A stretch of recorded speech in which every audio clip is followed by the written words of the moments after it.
excuse me, it's Mark Grant. Mark is the Illinois Assistant State Director of the National Federation of Independent Business. NFIB is the largest small business advocacy group in the state of Illinois with 15,000 members. As the Assistant State Director, Grant directs grassroots efforts and serves as an advocate on behalf of members of NFIB with the legislature and state regulators. Formerly, Grant managed the Office of Small Business Regulatory Assistance, which served as a regulatory watchdog for small business. Grant has a bachelor's degree from Southern Illinois University in Carbondale. He, his wife Deborah, daughter Catherine, and his son Sean live in the Springfield area. I knew that. That's good. Grant.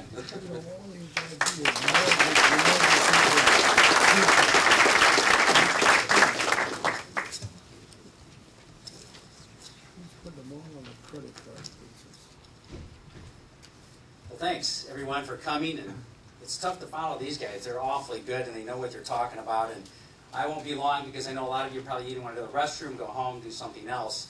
But I also am not going to take the entire allotted time that I have because I want one of our members to talk a little bit about what it is to be a small business facing this. Many of you in here, I think, are NFIB members. Can I just see a quick raise of hands who are people who are small business? Okay, I work for all of you, and we work hard and want to make sure that you know that that's what we're trying to do. And as I said, there's 15,000 members like you here in Illinois, and just about everybody here either is a small business owner, knows somebody who is a small business owner, and obviously most of you probably shop at small businesses, and you know the impact that this is going to have. When we heard that this was going to happen, this GRT was being proposed, we ballot all of our members about that question. We asked them, what do you think of this? And we describe it entirely as it was proposed. 96% of our members came back and said, we are completely against this, we oppose it. 4% were undecided because they weren't quite sure what it really meant, and less than 1% thought it was a good idea. That's a marching orders for us to get on the stick and to do the grassroots work that we need to do to make sure our members are aware of this and know what it's going to do to them. Well, you've already heard a couple changes that have occurred. When he introduced this, when the governor introduced this, there was going to be a $1 million threshold, or that's what you had to have in gross receipts before you get taxed. Now he's pushed it up to $2 million because he's trying to carve out small business. He's trying to make this palatable to the small business owners in the state of Illinois. But again, we're not going to be fooled by this. We can't be fooled by this because, as it's been said a couple of different times, people pay the taxes. Small business owners will pay the tax. The people that come into the stores will. Our families will. Everyone's going to pay this tax. $8 billion worth. We've heard 6, 7, 8. It keeps going up. And if it keeps increasing the rate, it's going to keep going up. The other thing we heard too, and this is something back when they were proposing the $1 billion or the $1 million threshold, was that after about 3 or 4 years, the governor's office was talking about eliminating the exemption at all, so that everybody would. So, and given the track record of the person in office and what you can either take to believe or not believe with what he's done, I can guarantee you that everybody's going to be paying this tax one way or another. He's not going to let anybody slide by. Because the more money he has to do what he wants to do, the happier he's going to be, and he'll try to do it, move on from here wherever his goals set him. He has always wanted service tax in Illinois. He wanted to expand the sales tax and all the services because he sees that as a big revenue push. Well, this is one way for him to do it because this is a stealth sales tax on all services. The questions come, why would I want to start a business in Illinois? Why would I want to try to grow a business in Illinois?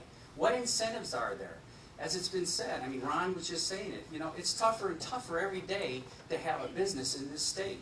And if this goes through, or one of its relatives, which the senator was just talking about, it's just going to be nearly impossible for us to remain viable as small business owners, and that is not going to happen. We're not going to let that happen.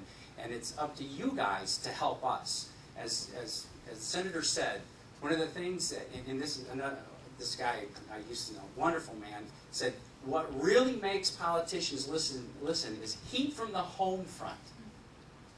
When you see your senators and your representatives and you let them know that this is going to hurt, and they know it's going to hurt, it makes a difference.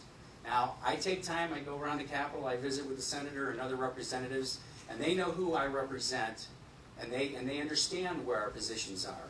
But and we have some impact, but not the kind of impact that their own constituents have. So as small business owners, as citizens, your visits, your conversations, your letters, your emails to your local elected officials have the greatest impact.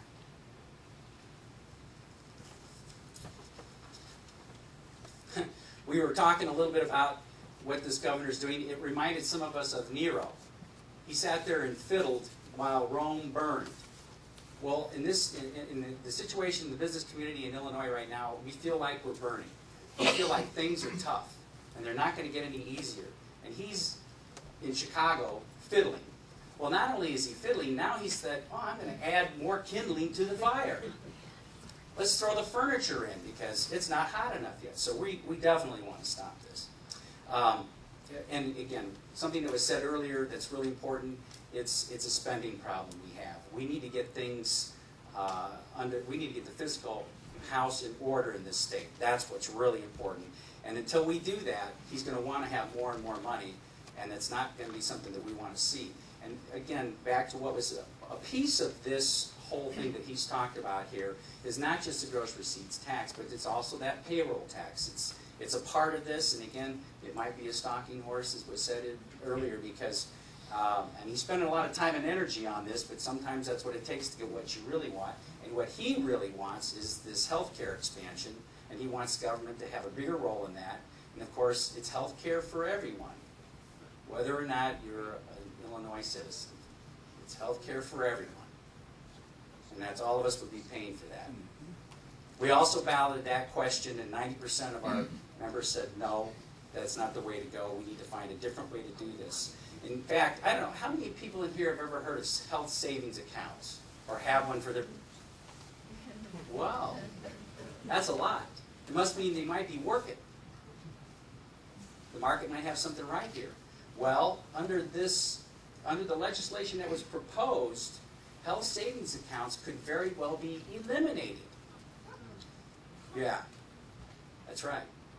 Because the way it works is you have to your health insurance policy, the thing that you provide for businesses, would, or excuse me, for your employees, would have to meet certain criteria. And at this point, the criteria they've set would not include the high deductible HSAs. So that's something to keep in mind.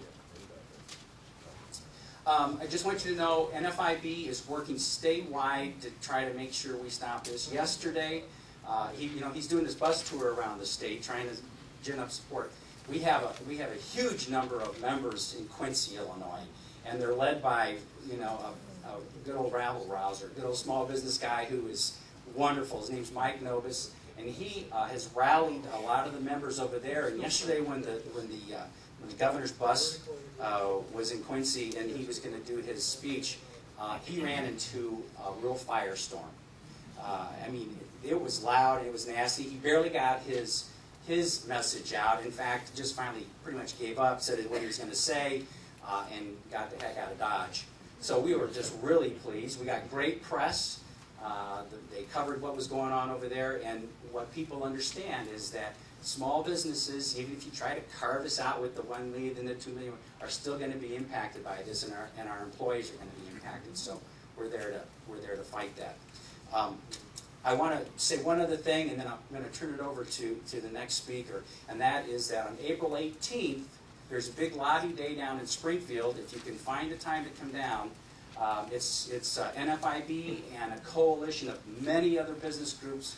Almost all those people who are going to be there are small business owners or somehow a part of small businesses. So April 18th, I have registration forms on the table if you're interested.